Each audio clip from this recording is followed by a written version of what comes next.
এরা যেটা প্রথম যেটা করছে সেটা হলো গণভোটে দিয়া তারা বিএনপির ইগোতে আঘাত করছে।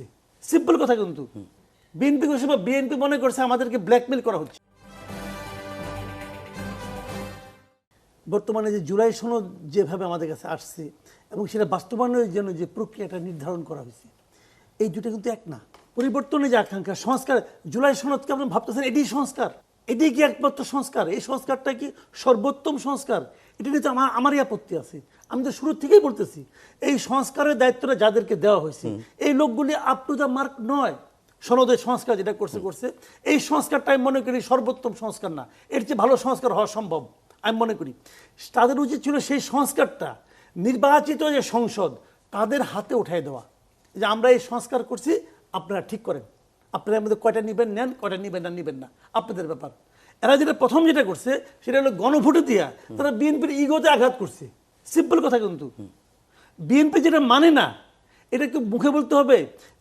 যখন সংস্কার প্রক্রিয়া চলে তখনও তো বিএনপির ৩১ দফা নেতারা সারা দেশে করেছে তাদের কর্মসূচি, আবার গণভোটে হাত দিতেও বলেছে। তারা কি এক গণভোটে হাত দিতে বলছে এই কারণে যে বিএনপির মনের থেকে বলে নাই, বিএনপি করছে বা বিএনপি মনে করছে আমাদেরকে ব্ল্যাকমেল করা হচ্ছে। কিন্তু এখন তো তারা মানতেছে না। এখন বুঝেন নাই তারা যে মনের থেকে বলে নাই, এখন তো বুঝতেছেন।